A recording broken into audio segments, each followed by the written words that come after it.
Right, I'm shooting this one in Charlie Chaplin because it looks fucking cool as shit with these specs, doesn't it? But I couldn't find my bandana. I was gonna have one of them triangular bandanas on, so I looked sort of as if I was in a Drugs Inc. kind of documentary.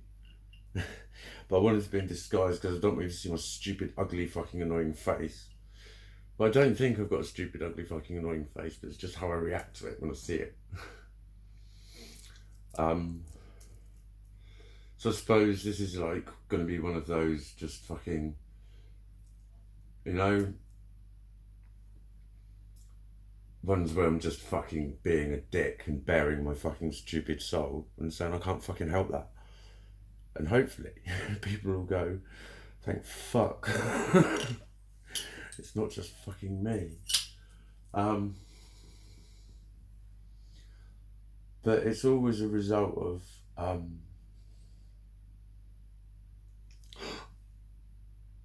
the bat signal has come unfucking screwed.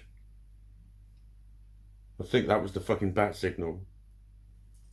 That has typified my fucking day. I've just been a fucking wreck. I've been emotional. I've been fucking infuriated by every fucking thing. I've got fuck all done. And I mean fuck all. I don't fucking care. I have to not fucking care because caring causes such internal fucking chaos in a fucking million ways. And then literally I have started about 78,000 tasks and not done one of them. And been just about to do this and just about to do that, but I've been pacing and fucking jittering and fucking all over the place, feeling sick and then feeling fucking angry and then fucking wanting to smash stuff and then wanting to cry and then cunting myself off because I could have done this by now and I should have done that by now and I should have done that, and then the more I try to do things, the more I realise I haven't done yet and what the fuck, and then, whoa, man. And I literally just thought, we'll go down and measure your fucking truck because there's a bit of furniture that I've got, that I've just bought. It's in my room. And I bought it off, I'll just call her my housemate. A roomie. I'll call her roomie. I bought it off Rumi. I just said, what would you want for it? And she told me what she asked on Gumtree. I said, I'll give you that. And so I'll measure the truck because I'm thinking it might go up by the bulkhead and then I can secure it down. And then it's like, it doesn't need to be packed. It's a lot of my clothes in there. Because I'm doing the same with my other little chest of drawers. And they're just in the truck. They built like this. There's a lot of room in there. I can't get the fucking door open. And it means I can't get the back down. The lid closes over my tailgate. And he fucking showed me. I know what it is. It's that liner. It's that fucking liner. It's not quite shutting properly. And he showed me it. And he was like, he knew what he was on about. And he showed me a couple of times. He locked it down and he checked it. He went, yeah, locks. Yeah, it's not coming up. You just need to give that a bit of a shove. And he put the key in. He said, you just need to jiggle it. And he just jiggled it. And then shut it again. It's like as long as it opens and shuts. And then he did it again. Fine. It fucking works. You know what I mean? But it is only 6 bolts holding it on and it's heavy. And they're bolts. And if they're not really pulled massively tight, if they wiggle a bit, it could have shunted around. But it's also that liner that I had to cut into. It's like a few millimetres thicker. So I reckon I might need to sacrifice a bit more of it. It's like you can screw into them and all sorts of shit. It's meant to be a work vehicle, do you know what I mean? But for now, I can't even fucking pack, can't fucking fill it up. It's like, it was just typical of one little job, just measure that fucking thing up and then maybe at least get that down and in there. No, you've got another fucking disaster to wake up to in the morning before you do anything else. Because if I can't get that open, get a fucking locksmith out or fucking whatever. Seriously? I drove 6 fucking hours to get that fucking thing. There, it was 6 fucking hours. Because I kept it in traffic, the M3 was closed, I got rerouted. And I was like, where the fuck is it taking me? Well, I got into the A3 and it said, continue on the A3 for 30 miles. Like 30 fucking miles before I even get to the M25. when I just pulled off of the fucking M3 a couple of junctions earlier. Where the fuck am I doing 30 miles to the M25?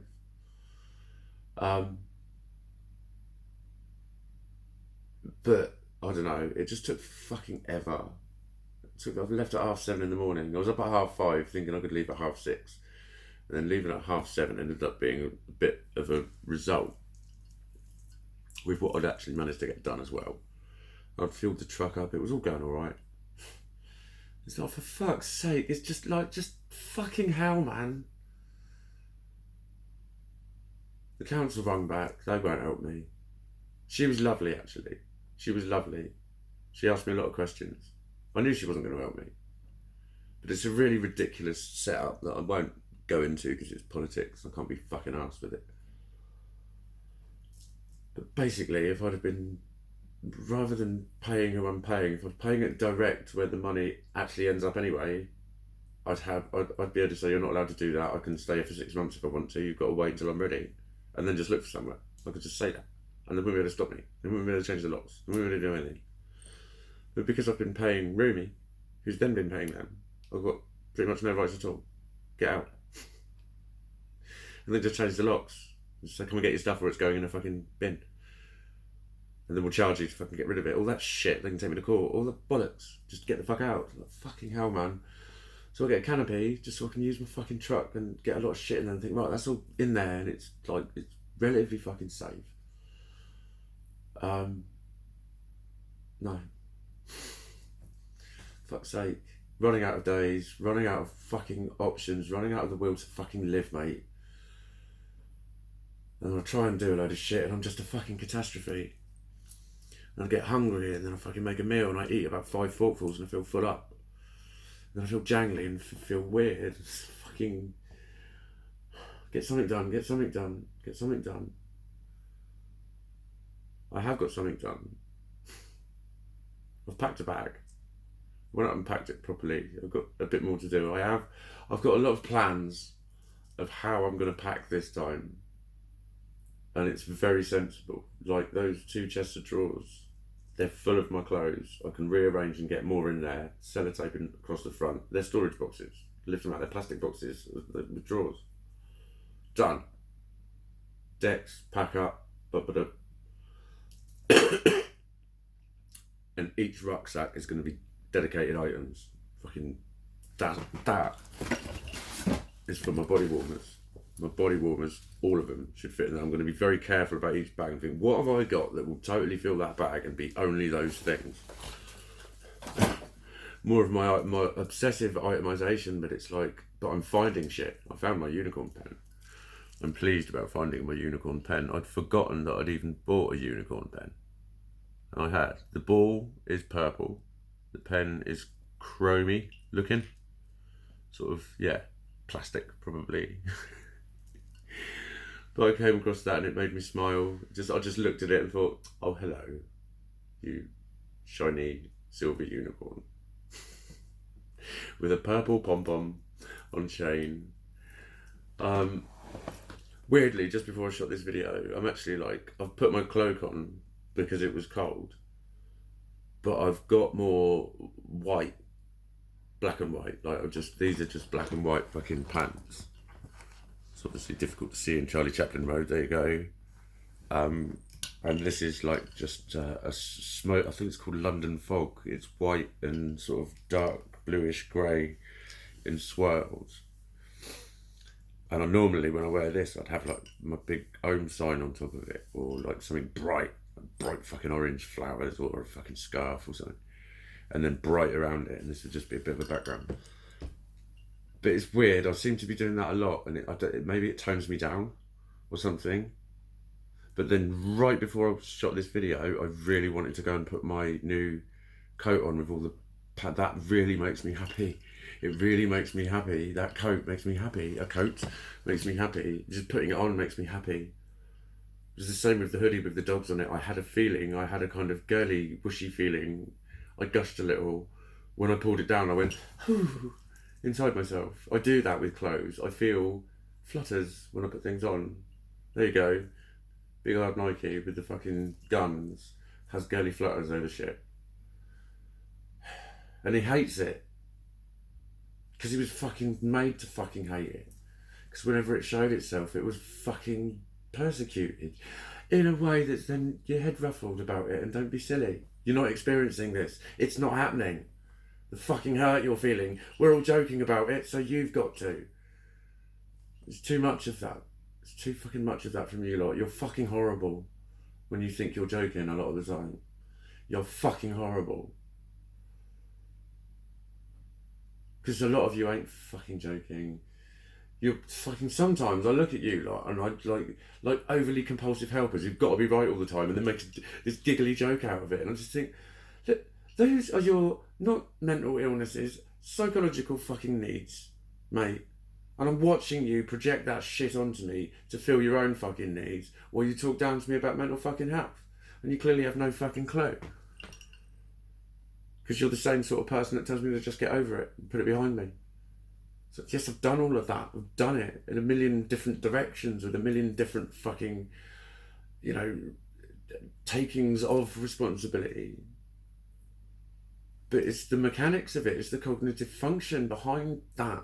It's the fucking reaction to shit.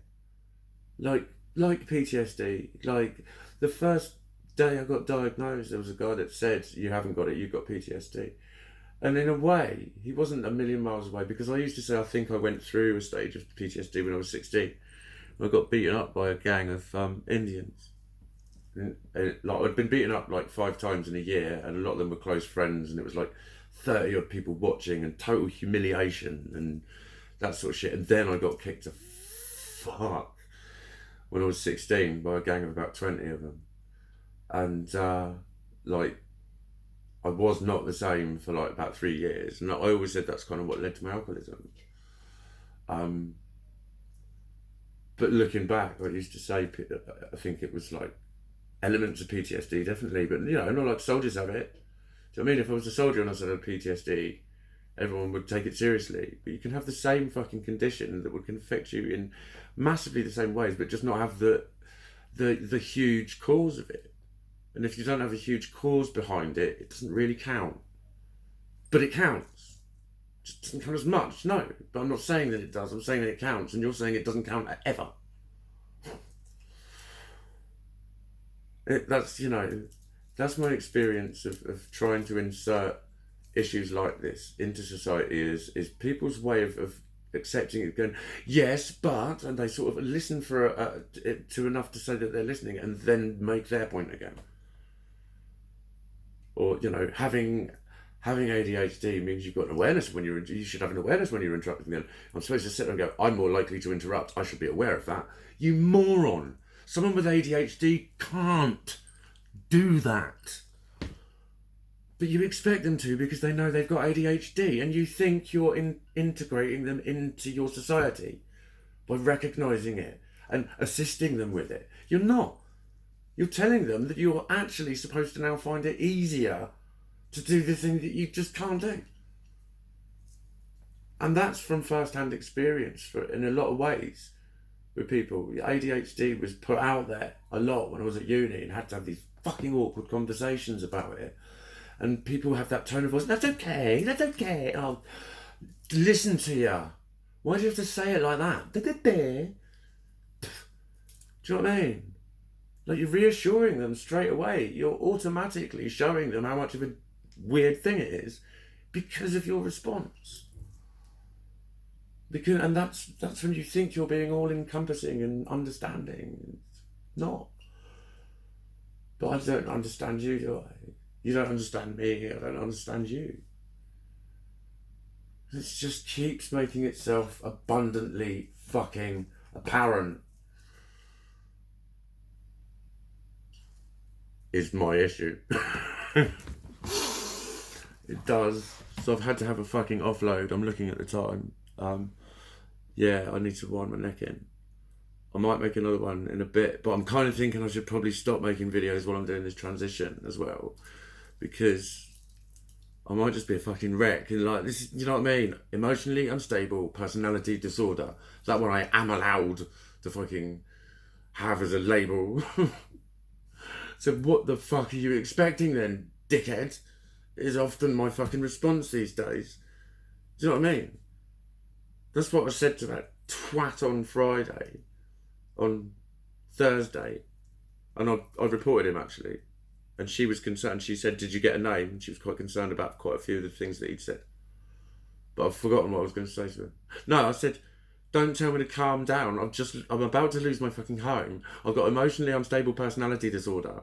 That means my emotions are extremely difficult to control. So please don't expect me to just be able to control them just because you're saying they're inappropriate right now. What is appropriate is for anyone to be stressed in this position. You're just doing your job, and when you put the telephone down, you'll be doing a different thing. You've got much more reason to be able to control yourself than I have, and much more ability to be able to just go, let the guy speak. But you're not. You're pushing it. I'm not here to be spoken to like that, and all that crap. Do you know what I mean? When it was him fucking winding me up, for fuck's sake. Telling me things he had no place to fucking tell me anyway. I was fucking trying to just ask for a bit of fucking help. Fucking prick. Oh, I want to stab this fucking pen in his eye. Cunt. Sorry, sometimes I'm not very nice. Other times I'm lovely. And all squiggly.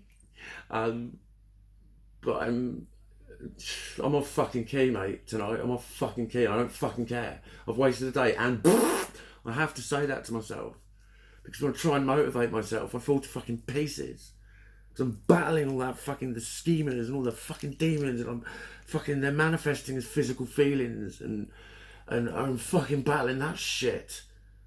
It's too fucking noisy. I can't fucking do anything. But hopefully I'm going to feel rather a lot better shortly, and I'll be my usual smiling self, and I'll just blow you a kiss, and thank you for listening.